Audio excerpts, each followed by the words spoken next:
হাতে আমার মেয়ে সন্তানকে আমি খুন করেছি। রাসূল বললেন, খুন কেমনে করলা বলো?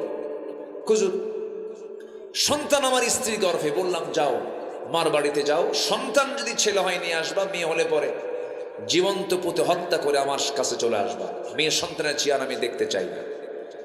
পাঠায়া দিলাম। বউ আমার সঙ্গে মিথ্যা কথা বলে সন্তানটা হয়েছে মেয়ে, কিন্তু মৃতর তথ্য দিয়ে সন্তানকে অন্য বাড়িতে রেখে ধীরে ধীরে বড় করেছে। 6 বছর বয়স।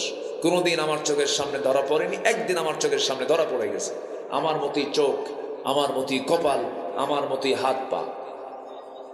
ইয়া রাসূলুল্লাহ, সঙ্গে সঙ্গে সন্তানটার হাত চেপে ধরলাম। হাত চেপে ধরে টেনে স্ত্রীর সামনে হাজির করে বললাম, স্ত্রী সত্যি করে বলো, সন্তানটা কার? বডি ল্যাঙ্গুয়েজ, টাং ল্যাঙ্গুয়েজ প্রমাণ করে দিল। বউটা কান্দে আর বলে, স্বামী আমার, আমাদের সন্তানের তথ্য কতক্ষণ গোপন করবো? সন্তান তো আমাদের ঔরস থেকে এসেছে। ভিতরে ভিতরে আমি চরম খেপে গেলাম, রেগে গেলাম। কিচ্ছু বললাম না, মুখে প্রকাশ করলাম না, হাসির অভিনয় করলাম। সন্তানটাকে কোলের মধ্যে নিলাম, চুমো দিলাম, স্নেহ দিলাম, আদর করে বললাম, মা রে, তোর সঙ্গে আমার আগে দেখা হয় নাই, কেমন দুঃখ রয়ে গেল। মেয়েটা আমার বুকের মধ্যে ধরে আমার দাড়িটা টান মারে, আমার কপালে চুমো খায়, আমাকে আদর করে। আমি আমার মেয়েকে একদম মনের মধ্যে তুলে নিলাম, কিন্তু আমার মনটা এত বড় পাষাণ, মেয়েটা বোঝে নাই। অভিনয় করে কাছে টেনে নিয়ে এবার মেয়েকে বলছি, মা, কালকে সকালবেলা আমি তোমাকে কিন্তু তোমার নানির বাড়িতে একসঙ্গে নিয়ে যাব, যাবে নাকি? মেয়েটা হুজুর এত সুন্দর মুস্কি হাসি দিয়ে আমাকে জড়িয়ে ধরে বলছে, বাবা, তুমি আগে আমাকে পরিচয় দাও নাই কেন? তুমি এমন করেছিলে কেন? মেয়েটাকে সম্পূর্ণ বিশ্বাসের জায়গায় পৌঁছে নিয়ে গেলাম। পরের দিন বউটাকে বললাম, বউ, সাজিয়ে দাও, গুছিয়ে দাও, ওকে নানির বাড়ি নিয়ে যাব। রওনা করলাম। নানির বাড়ির দিকে রওনা না দিয়ে আমি জঙ্গলের দিকে রওনা দিলাম। মেয়েটার মুখ ছোট হয়ে গেল। মেয়েটা বলছে, বাবা, নানির বাড়ি যাবা, তুমি এই দিকে যাও কেন? কিচ্ছু বললাম না। জঙ্গল পার হয়ে গেলাম। জঙ্গল পার হওয়ার পর আমি যখন সামনের দিকে ফাঁকা জায়গায় যখন কোদালটা হাতের মধ্যে নিলাম, মেয়েটার মুখ ছোট হয়ে গেল। কোদাল দিয়ে গর্ত খনন শুরু করে দিলাম। মেয়েটা বারবার বলছে, বাবা, নানির বাড়ি কখন যাবে? তুমি তো আমাকে কিচ্ছু বলো না। কিচ্ছু বললাম না। গর্ত খনন করি হুজুর। আমি যখন কোদাল দিয়ে গর্ত খনন করি, মাটির সিটকে সে আমার দাড়ির ভিতরে ঢুকে যায়। সেই দাড়িগুলো সাফ করার জন্য মেয়েটা দৌড়ে এসে আমার কাছাকাছি এসে 5টা আঙ্গুল দিয়ে দাড়ির মধ্যে নখ ঢুকায় আমার ময়লাগুলো সাফ করে দেয়। দাড়ি গামছা দিয়া ঘামগুলো ঝরে, ঘামগুলো আমার গামছা দিয়া আমার মেয়েটা সুন্দর করে আমার ঘামগুলো মুছে মুছে দেয়। আর বলে, বাবা, গর্ত খনন কেন করছো? তো কখন তুমি নানির বাড়ি যাবা? কিচ্ছু বললাম না।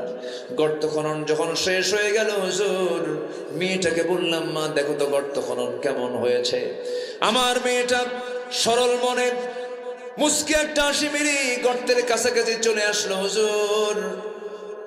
আমার মেয়েটা উকি মেরে যখন একটু নিচু হয়ে যখন গর্তের ভিতরে সাইডটা যখন দেখতে নিয়েছে, আমি চট করে পিছন দিকে আসলাম। চক্ষু বন্ধ করে পিছন দিকে এমন জোরে ধাক্কা মারলাম, এক ধাক্কায় মেয়েটা গর্তের মধ্যে পড়ে গেল। উপর হয়ে পড়ে থাকলো কিছুক্ষণ। চিত হয়ে দুইটা হাত এক জায়গায় করে বলছে, আব্বা, বুঝতে পেরেছি, মার কথাটাই সত্য হয়ে গেছে। তুমি আজকে আমাকে এখানে মারার জন্য নিয়ে এসেছো বাবা। আজকে তুমি আমাকে মেরেই ফেলবে, কিন্তু শেষবারের মতো আমি তোমার মেয়ে হয়ে একটা আবদার তোমার কাছে করবো বাবা। আমি তোমার কাছে আজকে একটা বারের মতো প্রাণ ভিক্ষা চাই, আমার একটা বার বাঁচায় দাও। আমি তোমার কাছে ওয়াদা করলাম, এই অবহেলিত চেহারা আমি তোমার সামনে আমৃত্যু আর কোনোদিন দেখাবো না। বারবার আমি আমার মেয়ের দিকে তাকালাম, কিন্তু আমার এই পাষাণ হৃদয়ে মায়া দয়া হলো না। বারবার বলতেছে, কিন্তু দিলটা নরম হলো না। শিরকিয়াতের কারণে, জাহালাতের কারণে হাতের মধ্যে পাথর নিলাম।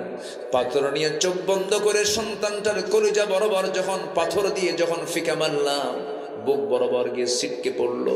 ছিটকে রক্তগুলো বের হওয়া শুরু করলো। ফিনকি দিয়ে রক্ত বের হওয়া শুরু করলো। ভিতর থেকে একটা আওয়াজ বের হলো, আব্বা। এইটা আমার কানে এসে ধাক্কা লেগেছিল। সেই দিন কিন্তু তেমন কোনো প্রতিক্রিয়া হয় নাই, কিন্তু যেদিন আমি ইসলাম কবুল করেছি সেই দিন থেকে নিয়ে আজ পর্যন্ত প্রত্যেক রাতে যখন ঘুমাতে যাই তখন পিছন থেকে আমার সন্তান ওই আব্বা ডাকটা আমার কানে আসে, বারবার ধাক্কা খায়। আমার সহ্য হচ্ছে না হুজুর। আমার মনে হয় সবগুলো গুনাহ মাফ হবে, আমার এই গুনাহটা মাফ হবে না হুজুর। পাথর চাপা দিয়া, মাটি চাপা দিয়া জন্মের মতো আমি শেষ করে দিয়েছি।